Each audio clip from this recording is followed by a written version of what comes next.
Pakistan. The whole of the Saudi delegation, on behalf of the government of Pakistan, we are honored and pleased on your visit.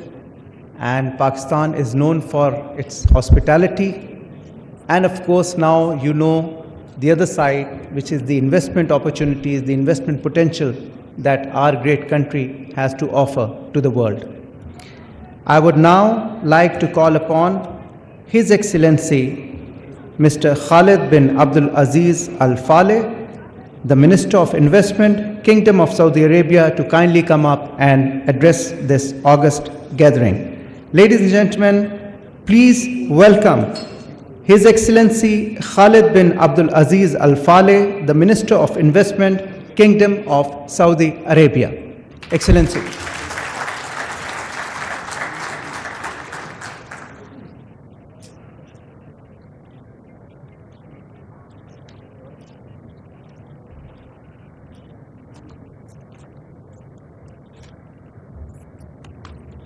Bismillah ar-Rahman ar-Rahim, alhamdulillah, wassalatu wassalam ala Rasulillah. Your Excellency, Honorable Deputy Prime Minister, Minister of Foreign Affairs, Ishaq Dar. Your Excellency, Honorable Ministers, members of the Cabinet of Pakistan, the ones who spoke so warmly and so eloquently, and indeed in a very convincing way about the great value proposition that is standing in front of us and is ours to lose, and inshallah we will not lose it, given the vision and the determination of our leaders, of our people, and of our great, vibrant private sectors and investors from both sides, who I am honored to be with in this Saudi delegation and to have the opportunity to interact and meet with our colleagues and partners from the Pakistani side. Let me thank everyone who spoke about the warm welcome.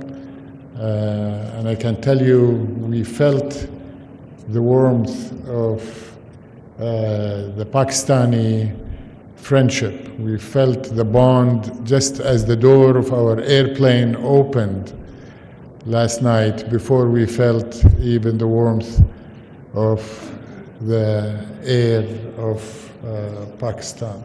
And we have been embraced with open arms, open hearts, every second of our presence here, like every time we come to Pakistan. This is not my first visit. I've been here quite a few times, and every time we come, we see that Pakistan is not a second home. It is indeed just another very close home to us, and we are not amongst friends, we're amongst family. Let me start by conveying, not just to the honorable members of the Pakistani cabinet who are with us today and the parliamentarians, but to the entire Pakistani population, the warmest greetings from the leadership of Saudi Arabia. His Majesty, Custodian of the Two Holy Mosques, King Salman bin Abdulaziz, and His Royal Highness, Crown Prince, Prime Minister Mohammed bin Salman bin Abdulaziz, who hold Pakistan in the highest regard as a strategic partner, a cultural partner, a country like no other in terms of the bond that has united us for as long as history can chronicle. Of course, the modern relationship of Saudi Arabia and Pakistan has its roots from the founding of Pakistan. Saudi Arabia was with the Pakistani people as they created their own nation in 1947.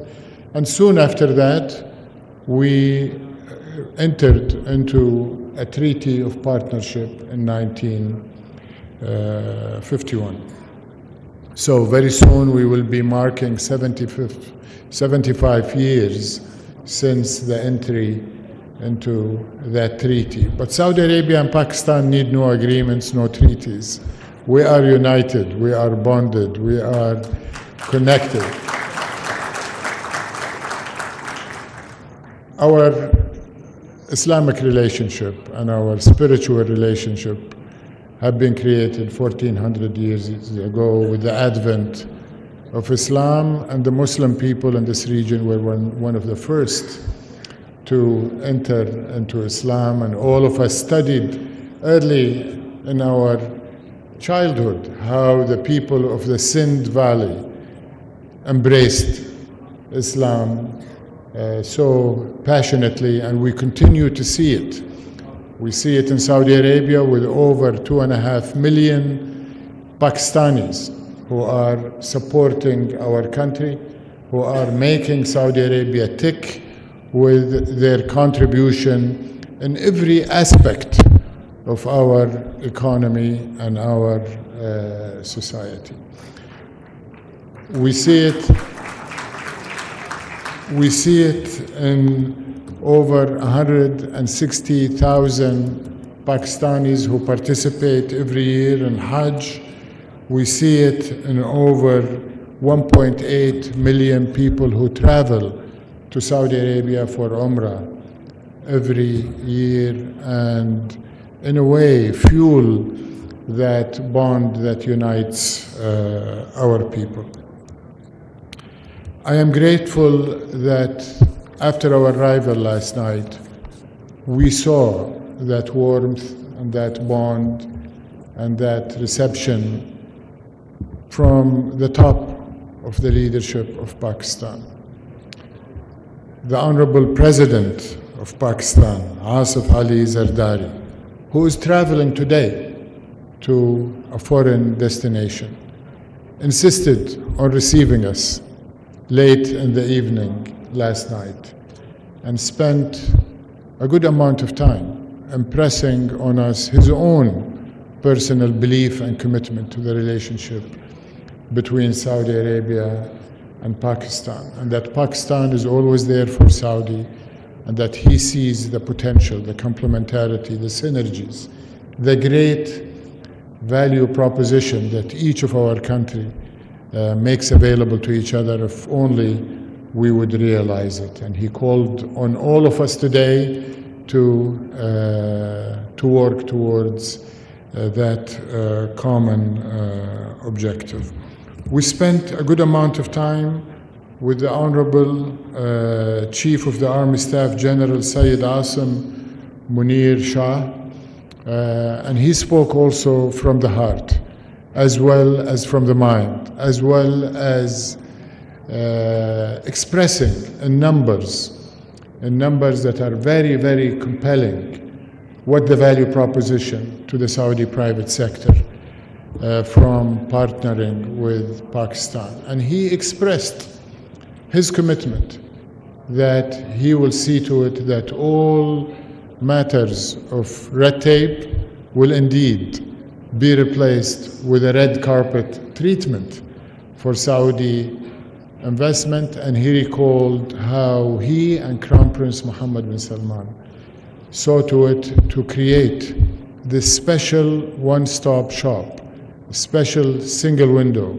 this special bureaucracy elimination mechanism, the Special Investment Facilitation Council, SIFC, which many of the honorable members of the cabinet are also members of and are seeing through that mechanism, as well as the other reforms that are undertaken by the Honorable Prime Minister, will undertake to make Pakistan not only one of the highest return investment destination, but one that is low risk, very much financeable, bankable, and attractive for Saudi investors. And the Honorable Prime Minister will be speaking to the Saudi delegation later this evening, and will be presiding over an exchange of agreements and MOUs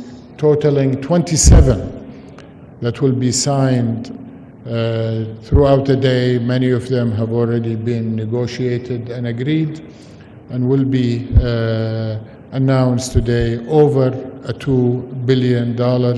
And these are very much organic agreements that have been reached without the strong facilitation that we're embarking on.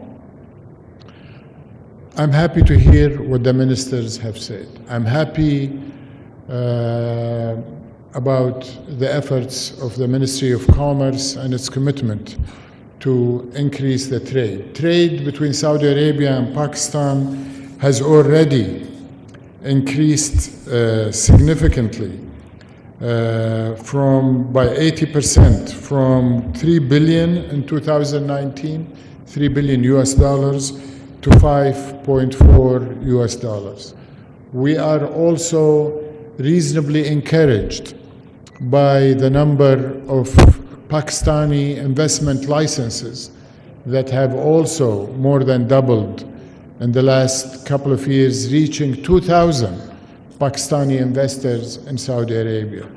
And the FDI stock in Saudi Arabia of Pakistani investment is already exceeding $1.6 US dollars.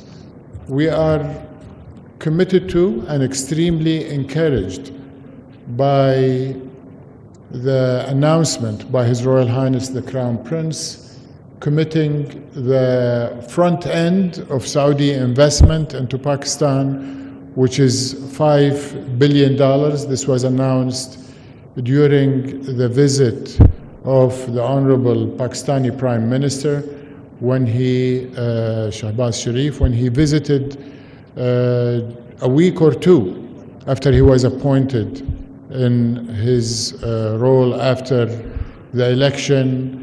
And there was a meeting in Mecca, essentially within the confines of Haram al-Sharif.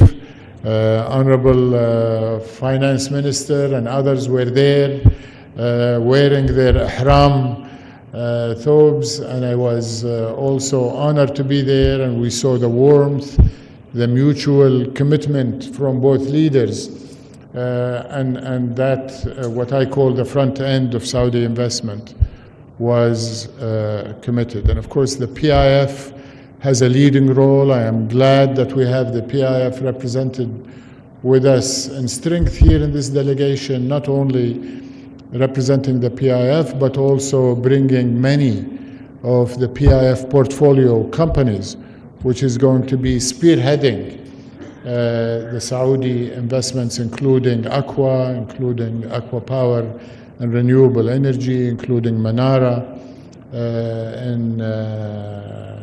in minerals. And I think these numbers, in my opinion, are only the tip of the iceberg. I think the limits, there are essentially no limits to what Saudi Arabia and Pakistan can do in the economic sphere, just like there are no limits to our friendship, to our bonds, to our historic relations, to our political relations at the highest level, from the days Saudi Arabia and Pakistan were created in the last century to many, many centuries in the future. I think it's been mentioned by our dear Pakistani partners. They have spoke about Saudi Arabia better than I would be able to speak about Saudi Arabia.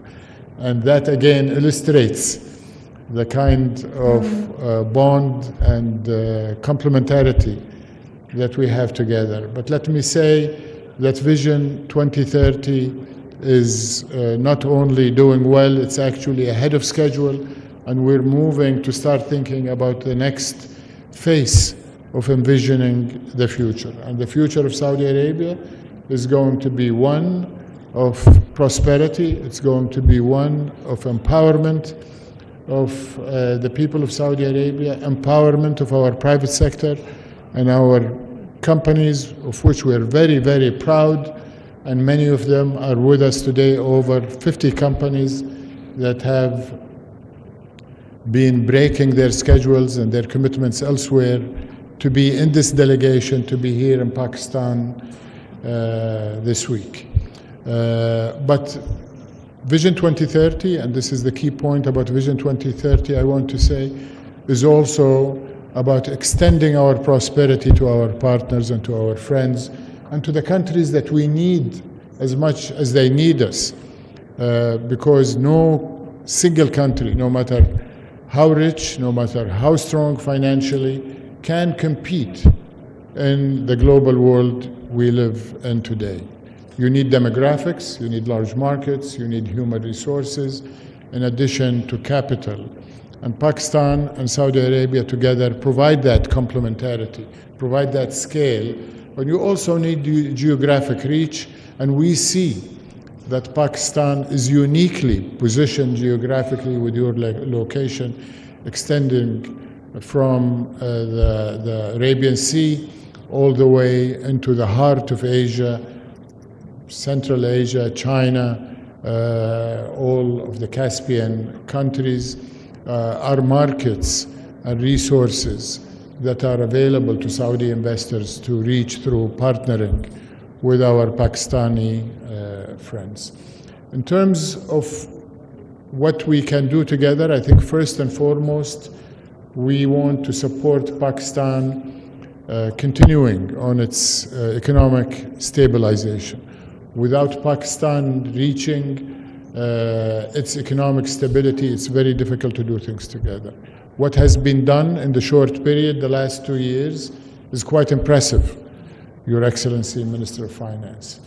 And we think it's only the beginning, because once the momentum is created, there is no stopping you, and Saudi Arabia has been and will continue to be your partner to achieve that economic stability. A key element for the private sector from Saudi Arabia to contribute to is substituting exports that we are getting from other markets to more valuable, higher quality, and indeed lower cost exports from our brotherly nation of Pakistan. And we heard from the leaders yesterday not only about the mining and the natural resources, the granite, the marble, the building materials, where Saudi Arabia is the largest construction site in the world. Make no mistake about it. And we will be, in the next few years, awarding construction and material procurement contracts reaching about $1.8 trillion US. Last year, the value of construction and EPC procurement, including materials, was $150 billion. This year, it's 180. It will be about $200 billion annually of contract and material procurement awards year after year. Unfortunately for us, but in a way fortunately for our partners here in Pakistan, a lot of the input into those contracts is going to be imported. And we want it to be imported from Pakistan, all things being equal. In fact, we will compromise a little bit to make it come from Pakistan. So a great opportunity. Beyond trade, I think investing jointly in Saudi Arabia, investing in Pakistan, investing in third countries that are adjacent to Pakistan is an area that, as I mentioned earlier, with no limits. We see energy as a natural. The kingdom has been and will continue to be the kingdom of energy, the global leader in conventional energy. We're investing, continuing to invest in oil and gas, and His Excellency Minister Musaddiq mentioned oil to chemicals is a big area for growth, and we want Pakistan as a big market for chemicals to also participate with us. But the big area of growth, the new area of growth in energy for us is renewable energy. solar, wind, hydrogen, green ammonia, green methanol, not only for the consumption of your large population and what is starting to be a vibrant, high-growth economy here in the heart of Asia, but we hope that we will allow Pakistan to also export this green energy given the endowment you have. Mining and minerals, as mentioned already last night and today, is truly quite significant. Electrification is already sweeping the global economy. Saudi Arabia is committed to it. All of our auto manufacturing sector is centered around EVs and electrification. We have given our position, it's quite remarkable, given that we are the kingdom of oil, we are the global leader in terms of reserves, resources, production, exports in oil. We have bypassed the internal combustion engine and the diesel engine and leapfrogged straight into electric vehicle. That means that not only are we going to consume those EVs in Saudi, we're going to export them, but also we see the electrification sweeping the world. We see the demand on high voltage cables for transmission across borders and within countries. And we see that happening in Asia, from Pakistan all the way to Central Asia, where there is a lot of capped electric production that needs to be exported. But the unlock for that, as mentioned, is going to be copper, aluminum, and cable manufacturing. And this is one of those areas that we can't wait to work together to unlock for Pakistan, for Saudi Arabia, and indeed for the global economy. I am glad that we have with us a newly formed joint venture, Manara, between PIF and Ma'aden, our national champion in mining, and they are eager to start a number of initiatives in mining, but the first one we hope to conclude in the next few weeks will be for them to enter into the Rekudek project with the state-owned enterprises of Pakistan and Barrick Gold, who is working in Saudi Arabia and sees our partnership as additive to the project. And I think this is just sort of a pilot project that we hope will be multiplied many times over. We see ICT as a huge area where Pakistan has a near unlimited potential. The key ingredient for ICT is human talent, and we believe in Pakistani talent. We have seen them in Saudi Arabia since the modern Saudi Arabia started bringing global human resources. Pakistanis were one of the first to come to Saudi Arabia and create Aramco through their human resources. Pakistani expertise was there early for our banking sector, and as Musaddiq mentioned, even as consultants and subject matter experts. He mentored me and taught me. He was very humble when he called me his boss. He was actually telling me how to build an industrial cluster in Saudi Arabia, and we took his advice, and we're very proud that our industrial sector is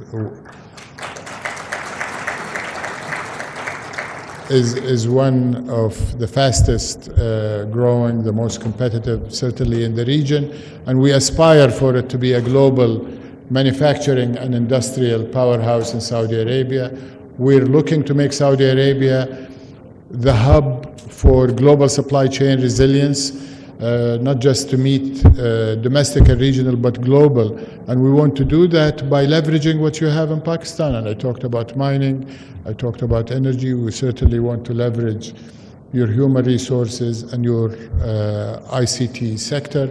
We have coined our reshoring initiative in Saudi Arabia as green shoring, to bring that green energy, and I think we can extend that concept to Pakistan if we can employ the Saudi companies that are active in renewable energy generation to embed it in some of the mining resources that have been mentioned, given that Pakistan, I understand, could be the 4th richest country in copper. So ICT, from manufacturing of components to software development, cloud computing, AI, data processing hub.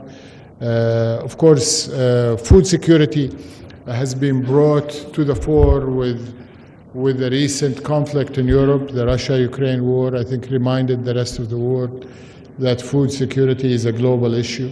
And it's certainly an issue in Saudi Arabia, where for generations we've been enjoying imports of Pakistani grains, especially Peshawar rice from my childhood. I remember it was our favorite food stock. Of course, meats and poultry, aquaculture and fishing, and the list goes on. We believe Pakistan, as we heard yesterday from the Honorable Chief of Army Staff, can become again the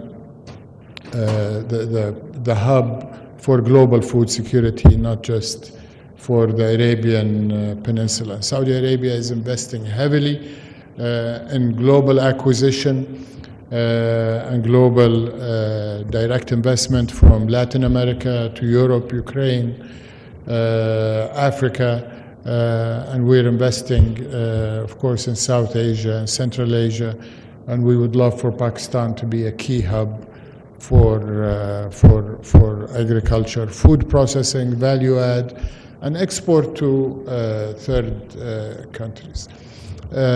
Honorable Deputy Prime Minister, Minister, these are only a few examples of what I see as low-hanging fruits, continuing with the food metaphor, and really ready for us to grab and turn into opportunities, to increase the confidence that thousands of other Saudi companies need to have to come with the 50 companies that came with me today.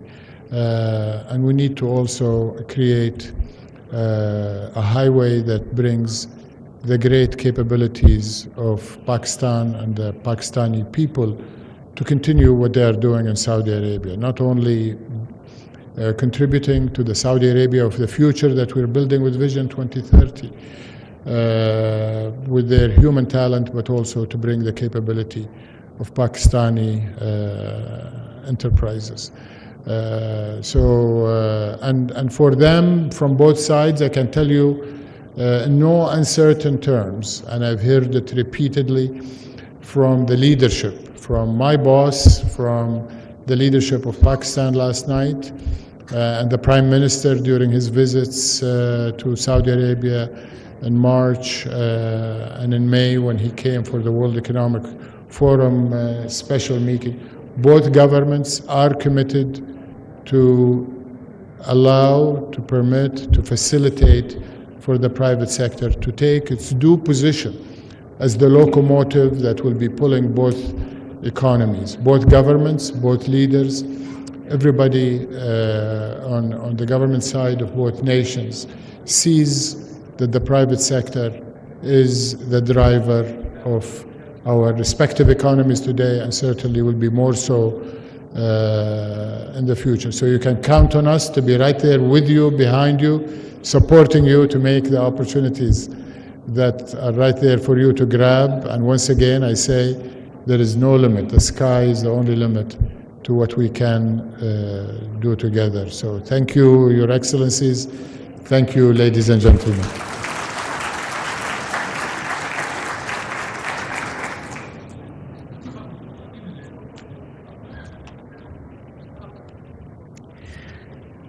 Thank you very much, Excellency Mr. Khalid bin Abdulaziz Al Faleh, the Minister of Investment, Kingdom of Saudi Arabia for your kind words. And as you mentioned, that sky is the limit when it comes to the investment potential of Pakistan.